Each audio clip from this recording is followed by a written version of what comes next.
You know, the challenge is you got to rebuild with a lot of new players who will be younger, have new roles, less experience, and how do they respond, you know, to these new roles. And I've been pleased so far with the way our players have embraced the new roles, the new responsibilities. We're going to be a work in progress, and that's going to be critical to our success.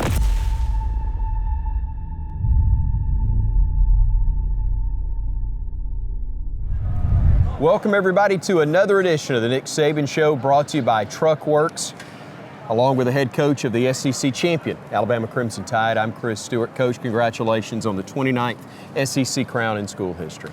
Well, thank you. I appreciate that, but a lot of people are responsible for this. Players did a great job, coaches did a great job, fans have been very supportive all year long, and we had a great crowd here tonight. And the players just have overcome a tremendous amount of adversity and showed tremendous competitive resiliency. And to play in this game the way we played tonight, I was really, really proud of. I understand there was a championship on the line in this and perhaps more, but often when a team is coming off of a game such as the one you experienced last week, there's a letdown of some type. There didn't seem to be any whatsoever from your squad. No, I don't think we had any letdown. I told the players, you know, there's two things you can be: relieved that we won the last game or get ready to play the next game. But the next game is going to be difficult, and it's the one game that you can gain a lot of respect that you deserve as a team if you play well in this game and have success. Because winning the SEC championship is a significant thing. I mean, it's a tough league. Our team has been through a lot, and they've battled a lot, and I'm proud of the way they've done it, and they played great tonight. Coach, let's get into those first half highlights.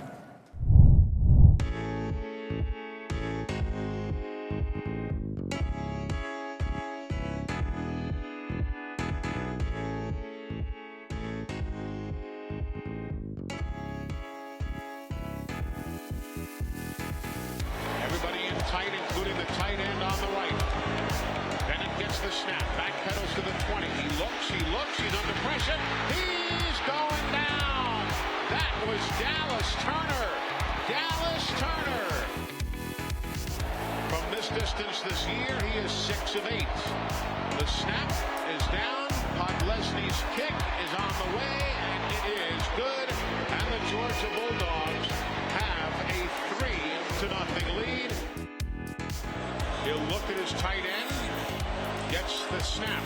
Play action fake, throw across the middle, up high, touchdown. That was Darnell Washington, another one of the tight ends at 6'7", 265. Here's a 3rd and 2, Alabama from their own 33-yard line. Bryce gets the snap, looks, waits, wide open across the middle, accelerating. Here comes the defender. They're not going to get there. Jamison Williams, touchdown, Alabama, 67 yards. And right there, more points pending the extra point than Georgia gives up in the course of a full ball game. Here's a 2nd and 10 from the 13. Bryce stands in, looks, throws, corner of the end zone. Touchdown, Alabama. Touchdown, John Mechie. He was 7 yards deep in the end zone, cutting across to the far side, and he just threw that into the smallest of spots. And John Mechie with a 13-yard reception, putting Alabama on top. A 33-yard try for Will Riker out of the hold of James Vernon, and the snap of Nealon Hibbett. The kick is on the way, it is up, and it is good. It is good, and Alabama has spread their lead to 17-10. 3 wides left, 2 to the right. Here's a quick throw, far side on the center screen, wide open, middle of the field. It'll be a touchdown. It'll be 32 yards to land McConkey. A beautifully designed play. Christian Leary now is in a wide receiver. A tailback. He'll go to the right side of his quarterback. Here's Price stepping up. Running room. He's got it.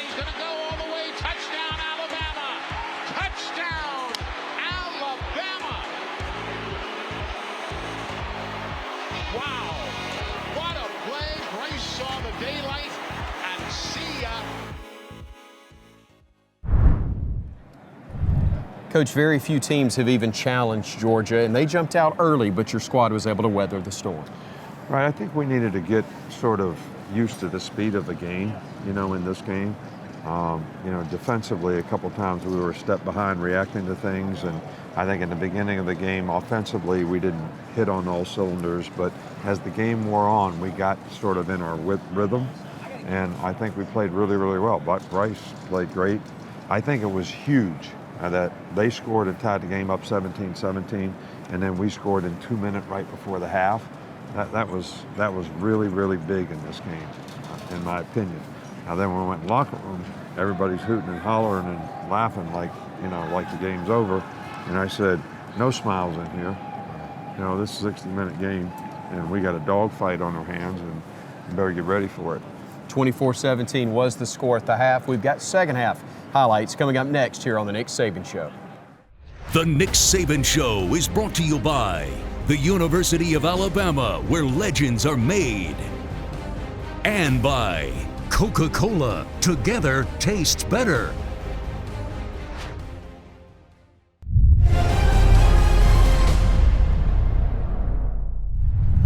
Coach, we know the message is no scoreboard at the half. Beyond that, what did you share with your squad? Well, just what I thought we were going to needed to continue to be able to do, to play one play at a time in the game for 60 minutes in the game. And, when you play a good team, they're going to make plays. So you always got to be able to play the next play. And that's really what we emphasize, at halftime. And I think our players came out and did a pretty good job of that. We got some huge stops. They moved the ball on us, especially in the third quarter, and they stopped us in the third quarter. But we had an interception.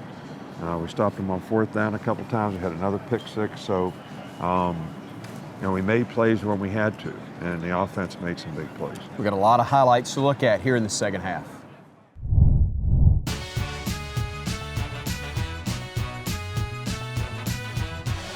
Second down and 5, Alabama. From their own 45, going left to right. Two wides on the far side. Bryce has tons of time. Steps back, looks long, throws. Jamison Williams behind the defense. He's got it. Touchdown, Alabama! Touchdown, Alabama! 55 yards. What a throw. What a catch. Alabama pads their lead. It's now 30-17. Running back, Cook to the left of his quarterback. He'll deploy. Bennett looks, throws, intercepted, Helms. Intercepted, Helms. I don't want to say I told you so, but DeMarco Helms comes up with his third interception of the year. He had one against Southern Miss, one against Texas A&M, and neither of those were as huge as this one right here. Stetson Bennett, a little audible, clap his hands, gets the snap. He looks and throws, intercepted Alabama.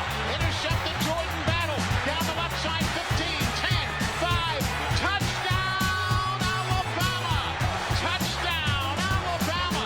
The second pick of the day, thrown by Stetson Bennett, and for Battle, it'll be his third interception of the year, his second pick six. He had one against Mississippi State earlier this year, and Alabama has padded their lead 37-17. Stetson Bennett in the shotgun. Has Zamir White to his left. Throws it right side, screen to the tight end. And he'll fight and break tackles, and he'll rumble in for a touchdown.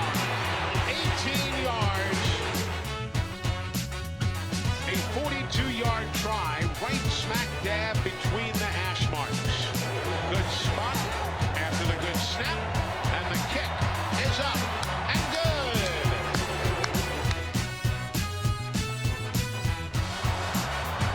There's the need, and Alabama has again done the job.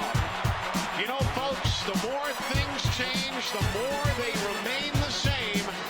Alabama is still Alabama. Coach, your quarterback sets an SEC championship game record with 421 yards passing. He's named the MVP. Understandable, but he was far from the only story in this game. No, Bryce played great in the game, but I'm telling you, you got to give the offensive line a lot of credit because they actually blocked a really, really good front to give him time to operate and make plays. Our receivers did a really, really good job in this game. And we made some explosive plays, which is what I think you have to do in big games. But, you know, we had a lot of really good things on defense that we didn't always stop them, but we stopped them on fourth down. We got a turnover in the red zone. We had a pick six that made a huge difference in the game. And then we stopped them at the end of the game. But the offense will never get as much credit as, you know, you take 5 or 6 minutes off the clock at the end of the game to kick the last field goal. Those kind of drives are what win games for you because you're taking the air out of it, you're not giving the other team the ball, and it put us up by 17 points, so it made it a 3-score game. 41-24 was indeed the final. Alabama, the Southeastern Conference champions. We've got more coming up here on the Nick Saban Show, brought to you by Truckworks. The Nick Saban Show is brought to you by Tiffin Motorhomes, made to move you. And by Aflac. Get to know us at aflac.com.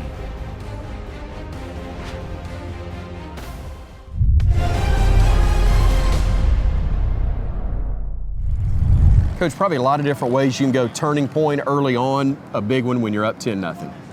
Oh, we were down 10-0. That's right. All right. That's right. And the big play to Jamison Williams probably changed the momentum of the game. Certainly changed our sidelines, changed the demeanor of our offense. They were more confident. That was a huge play. Bryce did a great job. It was a bunch pass, and they were playing two trap, and he ran through the guy. And Bryce, I mean, to read that and make that play was really, really important. And J-Mo ran a great route, and you know, there wasn't any catching him after that. No catching him indeed, Coach. We talk about your assistants in this spot right here. Charles Kelly's been a part of your staff for a couple of years now. Tell us about the veteran coach.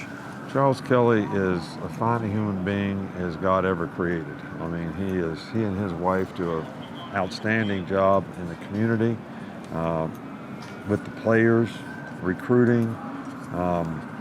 You know, he's a hard worker. He's got a lot of pride in performance.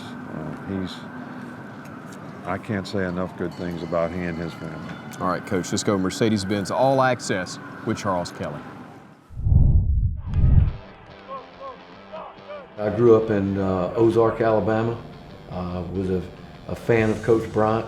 My dad used to bring me to the clinics when he was coaching here, so you know, I knew all the players. I knew all the assistant coaches. So it was a fun time. It was a fun time to grow up in. You know, they had a lot of influences on me wanting to be a coach. Wound up going to Auburn, playing for Pat Dye, who had been an assistant coach for Coach Bryant. Well, flat foot, depth. You know, Christy and I, we actually grew up in the same hometown. We have 3 children. Caroline is my oldest. She's just fixing to graduate from Troy. Kathleen is my middle. She is a freshman here at Alabama. She is absolutely loving it. And then Charlie Grace is my youngest. She's 13. She goes to school here. She's a cheerleader and very active in school. Base under those, don't alert bump. First of all, I think you got to be a very good teacher. And that's our number one thing, is to make sure that it's not what we know as coaches, it's what our players know that we know. So I think being a teacher, number one, is the most important thing. But I also think you have to establish good relationships with your players, you know, because it's more than just football. I mean, these kids, you know, they deal with academics, they deal with outside pressures that a lot of people didn't deal with 20 years ago. So I think establishing relationships with your players is critically important, and just being able to work in a system like Coach Saban has in place to be able to give us all the resources that we need to be able to do those things to help our players develop. Wrap. Let's go. Any student that comes in, you want to help them reach their goals. What is important to them? A lot of the guys that, you know, that I've had over the years, that was one of their goals, is to to play at the next level. What we try to do is to make sure they're prepared so when they do have those opportunities that they can make the most out of it. I think that's what makes me the most proud, is that when they go, that they're prepared to do, what they do. But I also think that, how they develop as people, how their work ethic is, how they manage, their families, their finance. All those things are important, and that's what we're here to teach them. Oh, this is what you work for your whole life in coaching, to be able to have, first of all, an opportunity to work with Coach Saban. That was one of my goals throughout, most of my career. I started following Coach when he was coaching with the Cleveland Browns, but to grow up in this state and be able to coach at the University of Alabama, I think that's like living a dream.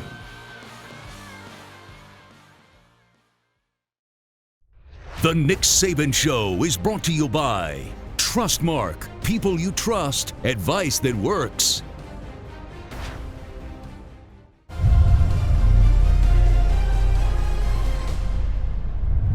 Coach, our player features on John Mechie, who unfortunately wasn't able to finish the game today, but what an impact he's had on your squad all year and tonight. Yeah, he was having a great game today before he got hurt, but he's been that way for several years. He's one of those guys that, you hear people say he's a dog, because the kind of competitor he is, and that's how I would describe him. He's a quiet person, he's a great person, he's a good guy, but when he gets to playing football, he is competitive as all get out, and I really have a lot of respect for him for that. Great competitor that we're going to learn more about right now. John Mechie, Toronto, Canada, wide receiver. So I was born in Taiwan. I grew up in Ghana, but my family's Nigerian. We moved to Brampton after that in Canada, and then shortly after that I went off to high school in Maryland. It's definitely been an experience for sure, growing up in different parts of the world, helping me see different cultures and be cultured, and then coming to the United States was also something new in itself. So I think it's just part of the journey of my story as far as being around different cultures and people. Being a kid who came to play football and have dreams of playing college football, all I knew was that I wanted to go to the best school in the country, and Alabama had been the best school for that for a long period of time. Playing around a lot of good players just makes you better. Being in a competitive environment always brings the competitor out of you, and always it's like iron sharpens iron, is what they say. Looking back on last season now, I can see how special it was, and even down the future, down the line, knowing it would be extremely special. I think that season was just really like a movie, especially with COVID going on, them changing our schedule to all SEC schedule, us not knowing if we were going to be able to play, just knowing that what everybody had to go through and sacrifice, especially them COVID tests. And then just going through the whole season and having it all pay off in the end is definitely something that I'm glad I was able to be a part of, and something I'll never forget. Chase your dreams. Never let people tell you what you can and can't do. And it may sound cliche, but like it's a real thing. Like, never let people tell you because of your circumstances or your size what you can and can't do. Just to really just go out there and chase your dreams.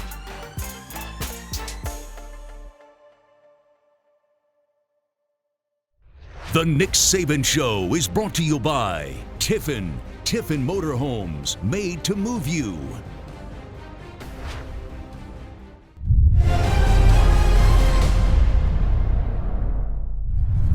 Coach, we don't really know exactly what's next, and that's kind of a good thing. Well, we have an opportunity, like I told the players afterwards. We're going to be in the playoff. They earned the right to be there, and they deserve it. So you got kind of a 2-game season as a challenge.